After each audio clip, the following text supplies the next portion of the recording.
the major scale, I'm going to show you the double octave version, the best movable one, okay? It's going to be middle finger here on 8 on the low E string, pinky on 10, index on 7, middle on 8, pinky on 10, index on 7, ring finger on 9, pinky on 10, index on 7, ring on 9, pinky on 10, middle on 8, pinky on 10, index on 7, middle on 8, pinky on 10.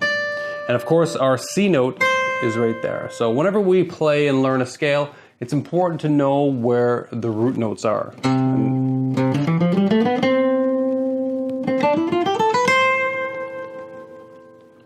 We want to add in this note here because it's a reachable note for us. So whenever we're improvising or playing, we can actually use it. But we also have to end on a C note. So that's a 7-note scale. 1, 2, 3, 4, 5, 6, 7. 1, 2, 3, 4, 5, 6, 7. 1, 2. Okay. Here's the pentatonic version of that. Now, if you watch my last video, the minor, natural minor scale versus pentatonic, you'll know that it's a 7-note scale and we take away 2 notes. Well, it's the same concept here. We're going to be taking away 2 notes from the major scale, and that gives us a major pentatonic scale. So we end up with this.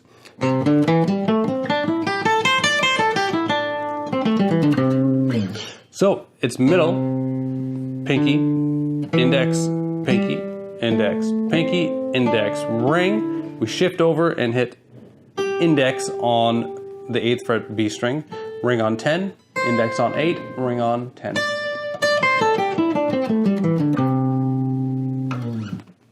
And that gives us a major pentatonic.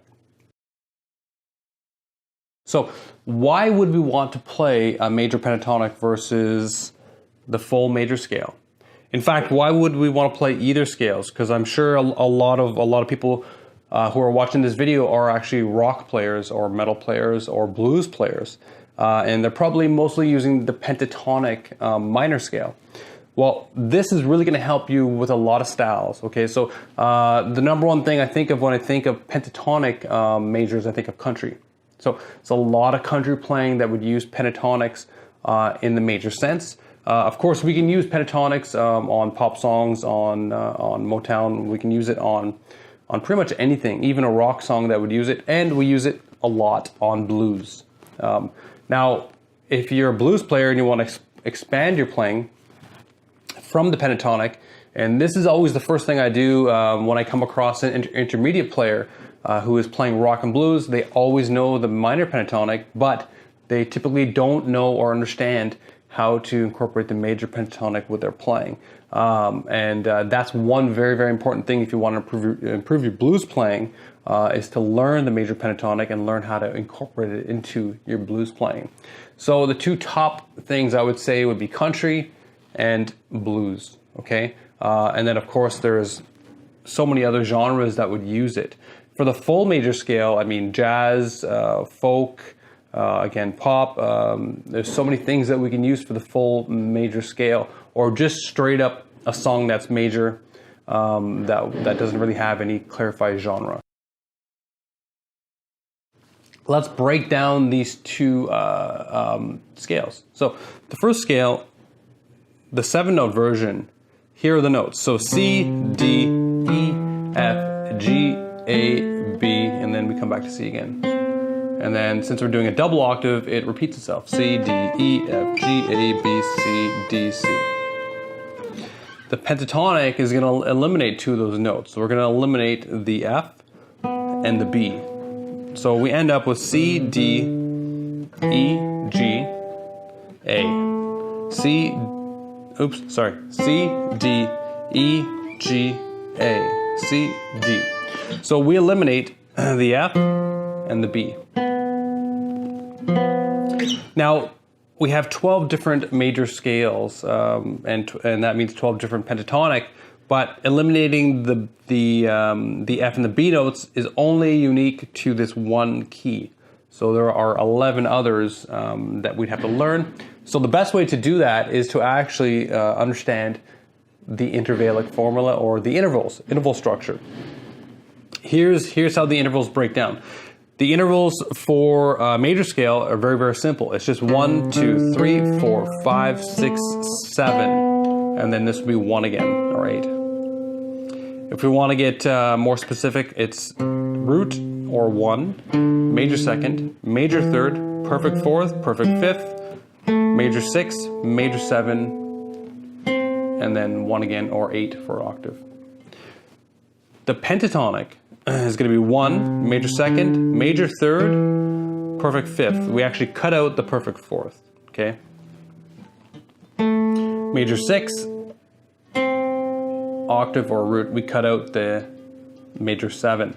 So the perfect fourth and major 7 are cut out, and that will work across all keys. If we do a major scale in the key of G, 1, 2, 3, 4, 5, 6, 7, well, we just cut out number 4 and cut out number 7. So we can do that anywhere across the neck, and we can arrive at a pentatonic scale. Now, one of those notes that we cut out actually does cause some conflict. The fourth is not too bad. It's actually the 7th.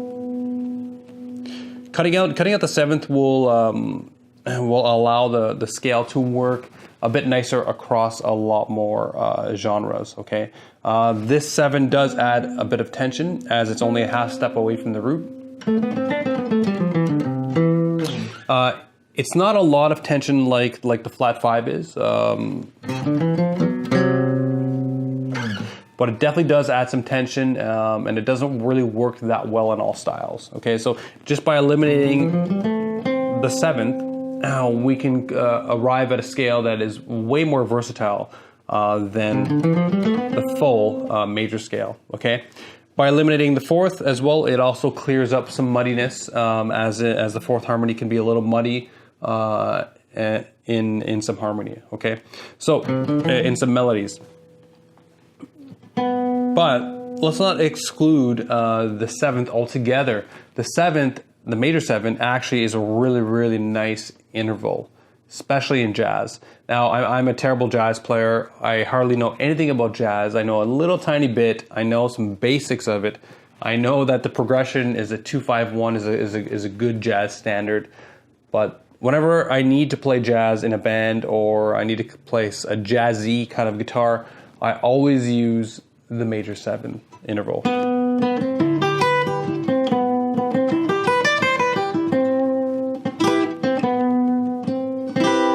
So that major 7 interval that I rely on to sound jazzy really helps bring out that major jazz sound. So there's a 7th there, and right there. Here's a C major 7 chord. So if you ever played any major 7 chords, you'll know that they sound fairly jazzy. Here's another one.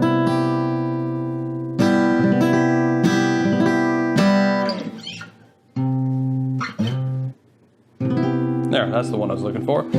So these are all fairly jazzy sounding chords. So that major 7 interval that we've taken away, if you want to sound jazzy, bring it back in. So to be honest, the major scale is something that I learned way later. I always, when I first started learning it, or when I first came across it, I didn't like the sound. I thought it was hokey, I thought it was cheesy. Since then, I've come to learn the great importance of the major scale. The entire Western system of music is built on it. So I ignored the major scale for a very long time because I came from the world of rock, blues, metal, that kind of thing, and I wasn't very educated in scales, and I wasn't actually very educated in music at all. I was just kind of roughing it. But once I started to educate myself, I learned it, and I quickly realized how important this scale is. It doesn't matter if you're listening to the scale right now and you're like, you know what, that's not a sound I want. There are so many things that you're going to be able to get out of this. First of all, the major scale is the minor scale. They are one and the same. And if you don't know what I'm talking about, you have to understand what relative minor and parent major is. So learning the actual patterns itself will help you understand the fretboard so much better for any styles, even metal or stuff that would never use the major pentatonic. The major or the major pentatonic will open you up into different styles too as well, jazz, classical, there's a folk, there's so many things that it can be used for. So for practicing, this is what I want you to do, and this is what I get my students to do, is two things. I want you to practice the major 7-note scale. Make sure you alternate pick. Play it forward and backwards. Make sure you end on the proper root, which is C in this case. And then compare it to the pentatonic.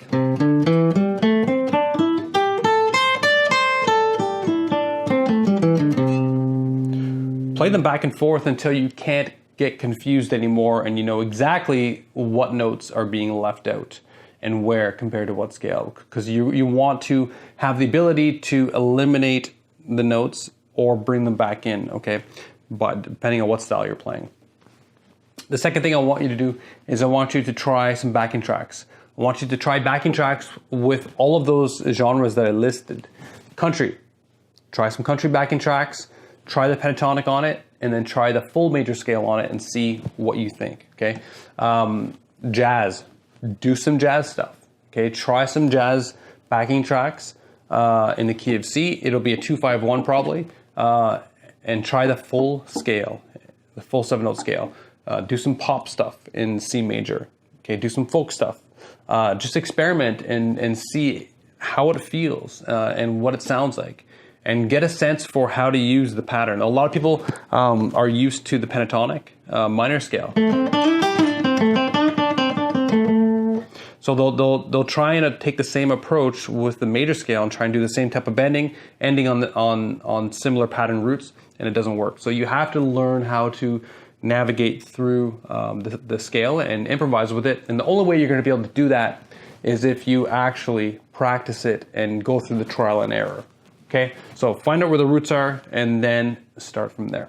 So I hope you actually take this lesson and start using it and start learning how to understand the major scale versus the pentatonic and take them into improvising.